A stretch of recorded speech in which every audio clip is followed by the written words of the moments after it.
एक ऐसी रानी जिसे मौत भी नहीं रोक पाई और अब उसकी ताकत हासिल करने के लिए शुरू होता है एक खतरनाक मिशन। कहानी की शुरुआत होती है जापान की एक रानी से। रानी हिमिको जो काले जादू में माहिर थी, वो अपने जादू से पूरे राज को तबाह करने पर तुली हुई थी। राज के जनरल ने उसे रोकने का फैसला किया। उन्होंने बगावत कर दी और हिमिको को एक सुनसान द्वीप पर कैद कर दिया। कई साल बाद एक अंग्रेजी खोजी रिचर्ड क्राफ्ट को एक पुराना नक्शा मिला। नक्शे में उस द्वीप का सुराग था जहाँ हिमिको को छोड़ा गया था। रिचर्ड ने अपनी बेटी को लंदन में छोड़ दिया और अकेले खोज पर निकल पड़ा। अब कहानी 7 साल बाद लंदन में आती है। रिचर्ड की बेटी लारा क्राफ्ट अब MMA फाइटर बन चुकी थी। एक फाइट के दौरान उसकी प्रतिद्वंदी ने उसे चोक होल्ड में पकड़ लिया। लारा ने खूब संघर्ष किया लेकिन हार माननी पड़ी। उसकी जिंदगी अब छोटी मोटी नौकरियों से कट रही थी। एक दिन उसके पिता की पुरानी पार्टनर एना उससे मिलने आती है। एना कहती है कि लारा को अब पैसों के लिए लड़ने की जरूरत नहीं है। उसके पिता ने बहुत कुछ छोड़ रखा है लेकिन लारा को अपने पिता की दौलत नहीं चाहिए थी। एना ने कहा, अगर तुमने पेपर्स पर साइन नहीं किए तो रिचर्ड की सारी संपत्ति जब्त हो जाएगी। रात को लारा को अपने पिता की बात याद आई। जाने से पहले रिचर्ड ने उसे एक नेकलेस दिया था और कहा था, अगर मुझे याद करोगी तो मुझे पता चल जाएगा। अगले दिन लारा होल्डिंग्स गई। कानूनी साइन से पहले उसे एक जापानी पजल्स दिया गया जिसका नाम था कालाकुरी। लारा ने पजल सॉल्व किया तो एक चाबी और चिट्ठी मिली। चिट्ठी में लिखा था, मेरी आखिरी जगह का पहला अक्षर। लारा तुरंत अपने पिता की कब्र पर गई और R अक्षर दबाया। वहीं एक लॉक खुला जहां उसने चाबी लगाई। एक सीक्रेट दरवाजा खुला और लारा को एक गुप्त ऑफिस मिला। अंदर कुछ फेक पासवर्ड और एक पुरानी वीडियो कैमरा रखा था। कैमरे में उसके पिता का मैसेज था। रिचर्ड ने बताया कि पत्नी के मौत के बाद वो दूसरी दुनिया से मिलने की कोशिश में लग गया, इसलिए उसने हिमिको प्रोजेक्ट शुरू किया। अब उसे डर था कि अगर ये रिसर्च गलत हाथों में गई तो दुनिया तबाह हो सकती है। रिचर्ड चाहता है कि लारा ये रिसर्च खत्म कर दे और तभी लारा को एक डिब्बा दिखा जिस पर साफ लिखा था हिमिको। रिचर्ड की रिसर्च जलाने के बजाय लारा ने उसे ध्यान से पढ़ना शुरू किया। उसे पता चला कि हिमिको को जिस आइलैंड पर रखा गया था उसका नाम था यामाटाई। रिचर्ड वहीं जा रहा था। लारा को उस जहाज के कैप्टन का भी पता चल गया जो उसके पिता को वहां ले जाने वाला था, लेकिन क्योंकि लारा ने अब तक डेथ सर्टिफिकेट पर साइन नहीं किए थे, उसे पिता की संपत्ति नहीं मिल सकती थी। पैसों की कमी थी तो लारा ने अपना जेड नेकलेस बेच दिया। वहाँ वह उस जहाज के कैप्टन को ढूंढ रही थी, तभी कुछ लड़कों ने मदद के बहाने उसका बैग छीन लिया। लारा तुरंत उनके पीछे दौड़ी। लड़के एक चलती बोट पर चढ़ गए लेकिन लारा भी बाजार के रास्ते भागते हुए उनके पीछे पहुँच गयी। जैसे ही बोट किनारे पर रुकी, लारा ने उनमें से एक को पकड़ लिया लेकिन उसने चाकू निकाल लिया। लारा हुक से लटक कर दूसरी तरफ पहुंच गई और तभी उसे एक पुराना जहाज दिखा। यही जहाज उसे ढूंढना था, पर लड़के अब भी उसका पीछा कर रहे थे। उन्हें घेरते देख अचानक किसी ने गोली चलाई। ये था कैप्टन लू रेन। लू की गोली से लड़के भाग गए। उसने लारा को भी वहाँ से भागने के लिए कहा लेकिन वो नशे में था और जहाज से नीचे गिर गया। लारा ने उस पर पानी डाला और उसे होश मिलाया। फिर अपने पिता का लेटर दिखाकर रिचर्ड के बारे में पूछा। लू ने बताया, मेरे बाप का नाम भी लू था। उसने ये भी बताया कि उसका बाप भी उसी ट्रिप पर गया था और फिर लौटकर नहीं आया। अब लारा और लू दोनों के पिता एक ही मिशन पर गायब हुए थे। लारा ने अपने पिता की डायरी में कुछ कोड दिखाए। लू ने अंदाजा लगाया कि ये घड़ी की सुइयों के संकेत है। लारा ने मैप पर निशान लगाया और आइलैंड की सही जगह सामने आ गई। लू ने कहा, ये जगह बेहद खतरनाक है, वहाँ जाना ठीक नहीं। वो जाने से मना करने वाला था लेकिन तभी उसे अपने पिता की एक पुरानी तस्वीर दिखी। कुछ सेकंड सोचने के बाद लू थोड़ा भावुक हो गया। लारा ने अंदाजा लगाया कि लू ने पिछली रात जुए में पैसे गंवाए हैं। उसने उसे अच्छा खासा पैसा ऑफर किया। लू मान गया और फिर दोनों ने यामाटाई आइलैंड की ओर अपनी यात्रा शुरू कर दी। रास्ते में लारा अपने पिता की डायरी पढ़ रही थी। उसे रिचर्ड के सामान में एक एशियन स्टाइल पजल मिली। डायरी में लिखा था कि हिमिको को एक खास दरवाजे के पीछे कैद किया गया था। उस दरवाजे को खोलने का तरीका रिचर्ड को मिल गया था, पर उस आइलैंड तक पहुंचना आसान नहीं था। वहां तक पहुंचने के लिए कई मुश्किलें थी। इस मिशन के दौरान रिचर्ड पर एक गुप्त संगठन नजर रख रहा था, ऑर्डर ऑफ ट्रिनिटी। यह संगठन रहस्यमयी ताकतों का इस्तेमाल करके दुनिया पर राज करना चाहता था। रिचर्ड को डर था कि अगर इन्हें हिमिको की शक्ति मिल गई तो ये सब कुछ तबाह कर देंगे। एक रात लारा की नींद तूफान से खुली। वह बाहर ब्रिज पर पहुंची। लू जहाज को संभालने की कोशिश कर रहा था। वे लोग यामाटाई के काफी करीब पहुंच चुके थे, पर ऊंची लहरें जहाज को धक्का मार रही थी। लू ने लारा से जहाज खाली करने को कहा लेकिन लारा पहले अपनी डायरी लेने के लिए केबिन में गई। इस भाग दौड़ में वो पजल वहीं छूट गई। तभी जहाज चट्टान से टकराया और लारा समंदर में गिर पड़ी। तूफान के बीच लारा और लू बिछड़ गए। लारा किसी तरह किनारे पहुंची। उसने देखा आइलैंड पर और भी लोग मौजूद हैं। तभी किसी ने पीछे से वार करके उसे वहीं पर बेहोश कर दिया। जब होश आया तो वह एक टेंट में सामने एक आदमी बैठा था, मैथियस ओगेल। उसने कहा, मेरी भी एक बेटी है तुम्हारी तरह। मैथियस ने बताया कि वो इस आइलैंड से तब तक नहीं जाएगा जब तक उसका काम पूरा ना हो। लारा ने अपना बैग चेक किया, डायरी गायब थी। मैथियस ने कहा, डायरी अब मेरे पास है। अब मुझे सब कुछ मिल चुका है जो मुझे चाहिए। फिर उसने बताया कि रिचर्ड को उन्होंने पकड़ लिया था। जब उसने उसकी बात नहीं मानी तो उसे मार दिया। ये सुनकर लारा अंदर से टूट गई। जब वो बाहर निकली उसने देखा कुछ वर्कर पहाड़ को बम से तोड़ने की कोशिश कर रहे थे। लारा को पकड़कर ले जाया जा रहा था, तभी उसने देखा लू भी कैद है और उसे भी जबरदस्ती काम करवाया जा रहा है। मैथियस ने सबको आदेश दिए कि अब उन्हें आगे बढ़ना है। रास्ते में लू ने बताया यहाँ के ज्यादातर मजदूर वो लोग हैं जिनके जहाज डूब चुके थे। लारा ने लू को बताया कि मैथियस ने उसके पिता को मार दिया है। कुछ देर बाद लू को भी वर्कर्स से पता चलता है कि उसका अपना पिता भी मारा जा चुका है। यह सुनकर दोनों भीतर से टूट चुके थे। लारा ने लू से माफी मांगी कि वह उसे इस खतरनाक जगह पर ले आई, लेकिन अब वापस लौटने का कोई रास्ता नहीं बचा था। रिचर्ड की डायरी से मैथियस को हिमको के टॉम्स की एंट्रो का सुराग मिल गया था। अब सभी वर्कर्स यहाँ तक कि लारा और लू भी उस रास्ते को साफ करने में लगा दिए गए। इसी दौरान एक बूढ़ा वर्कर कमजोरी से गिर पड़ा। एक गार्ड उस पर चिल्लाया, खड़ा हो जा और काम कर। जब उसने दोबारा गाली दी तो लारा और लू उसकी तरफ बढ़े और उस गार्ड से भिड़ गए, लेकिन इससे पहले कि कोई कुछ कर पाता मैथियस वहाँ आया और उस बूढ़े को गोली मार दी। लू ने तुरंत एक कस्सी उठाकर गार्ड की तरफ फेंकी ताकि लारा को भागने का मौका मिल जाए। लारा दौड़ पड़ी, लेकिन तभी एक आदमी उस पर गोली चलाने ही वाला था कि लू ने उस पर हमला कर दिया और लारा को बचा लिया। लू खुद भी लारा के पीछे भागा, मगर मैथियस ने उसकी बाजू में गोली मार दी। लारा पहाड़ी की ओर दौड़ी और एक गिरे हुए पेड़ के सहारे पार जाने लगी। तभी पीछे से गोलियां चलने लगी और लारा का संतुलन बिगड़ गया। वह सीधे नदी में जा गिरी। तेज बहाव के साथ बहते हुए लारा एक झरने की ओर जा रही थी, लेकिन उसने वक्त रहते एक टूटे हुए पुराने एयरप्लेन के विंग्स को पकड़ लिया और किसी तरह से उसके ऊपर चढ़ गई। प्लेन की हालत बेहद खराब थी, उसका ढांचा हिलने लगा, लेकिन लारा तेजी से भागकर उसके अंदर तक पहुंच गई। तभी पूरी प्लेन टूटकर दो पहाड़ियों के बीच फंस गया। प्लेन के अंदर लारा को एक पुराना पैरासूट मिला और जैसे ही नीचे गिरने लगी उसने पैरासूट खोल लिया और खुद को बचा लिया। जंगल में गिरते समय एक पेड़ की टहनी उसके पेट में घुस गई। दर्द से चीखते हुए उसने लकड़ी बाहर निकाली और पास की गुफा में रात बिताने का फैसला किया। नींद में उसे कुछ आवाजें सुनाई दी। जब वह बाहर निकली तो मैथियस के आदमी रॉकेट ने उसे पकड़ लिया। लारा ने उसकी बाजू पर काट लिया और खुद को छुड़ाने की कोशिश की। दोनों के बीच जबरदस्त फाइट शुरू हुआ। रॉकेट ने उसे फिर भी उठाकर जमीन पर पटक दिया और उसका गला घोटने लगा, लेकिन लारा ने पास पड़ा एक पत्थर उठाया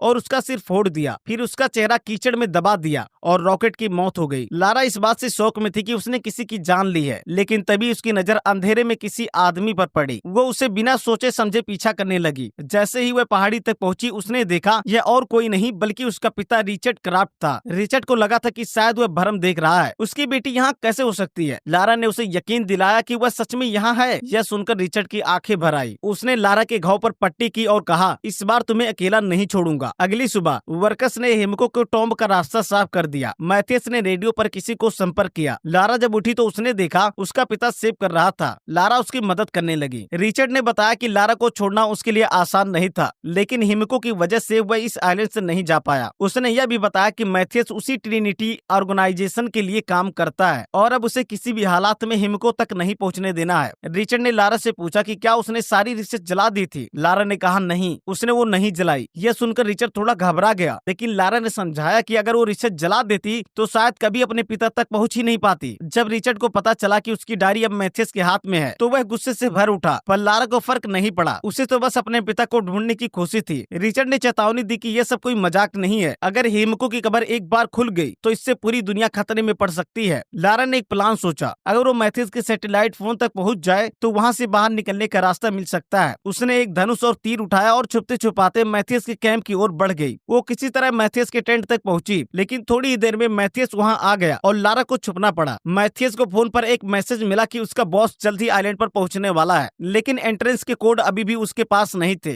टेंट से बाहर निकलते ही लारा ने लू को देखा। लू ने उस गार्ड को मार गिराया जो वर्कर की निगरानी कर रहा था और फिर बाकी सभी वर्कर को हथियार उठाने के लिए कहा। वही लारा ने मौका देखकर मैथियस का फोन चुरा लिया, लेकिन तभी उसने देखा कि रिचर्ड कब्र की ओर जा रहा है। मैथियस ने भी रिचर्ड को देख लिया और उसे पकड़कर टॉर्चर करने लगा। मैथियस जल्द से जल्द सब निपटाकर अपने परिवार के पास लौटना चाहता था, लेकिन रिचर्ड ने उसे चेताया, अगर ये टॉम खुल गया तो उसका परिवार भी नहीं बचेगा। मैथियस को जब लगा कि रिचर्ड कुछ नहीं बताएगा तो उसने गार्ड को उसे मारने का आदेश दे दिया। तभी लारा ने उस गार्ड को शूट कर दिया और मैथियस पर बंदूक तान दी, लेकिन मैथियस ने पहले ही रिचर्ड पर बंदूक तान रखी थी। मैथियस जानता था कि लारा को हिमको के शराब वाले बातों पर भरोसा नहीं है, इसीलिए उसने चाल चली कि वह खुद ही अपने पिता को टॉम खोलने के लिए मनाए। लारा ने बहुत सोचने के बाद तय किया कि वह अब अपने पिता को खोना नहीं चाहती। उसने कहा कि उसे पता है कि दरवाजा कैसे खोलना है, जैसे उसने पहले उस पजल को हल किया था। लारा ने दरवाजे पर लगे पहियों को सही क्रम में घुमाया और एंट्रेंस का भारी दरवाजा गिर पड़ा। लारा, रिचर्ड, मैथियस और उसके लोग अंदर गए। जैसे ही वे अंदर घुसे एक तेज हवा का झोंका आया जिसे रिचर्ड ने हिमको की सांस से कहा, लेकिन मैथियस ने मजाक उड़ाते हुए कहा कि किसी इंसान की सांस इतनी तेज नहीं हो सकती। लारा ने गलती से एक ट्रिगर दबा दिया, जिससे जमीन से एक तेज भाला निकला और एक गार्ड की जान चली गई। फिर वो एक गहरी खाई तक पहुंचे जहां हड्डियों का ढेर लगा था। मरने वालों की हड्डियां अब भी वहां पड़ी थी। एक गार्ड की गलती से फिर एक और ट्रिगर दब गया और गोल दरवाजा अचानक बंद हो गए। सभी लोग अंदर फंस गए और फर्श भी टूटने लगा। एक गार्ड बाहर रह गया था और वह ऊपर की तरफ बनी एक होल से अंदर देख रहा था। लारा ने दीवारों पर लगे व्हील्स को चाबी की तरह घुमाकर दरवाजा खोलने की कोशिश की, लेकिन जैसे ही वो दरवाजे के पास पहुंची, वो हिस्सा भी टूट गया और लारा लटक गई। उसे याद आया कि पहले की तरह इस दरवाजे को खोलने के लिए उसे येलो और रेड व्हील्स को मिलाकर एक ग्रीन व्हील बनाना होगा। जैसे ही सही कॉम्बिनेशन बना और हरी रोशनी चमकी, दरवाजा खुल गया।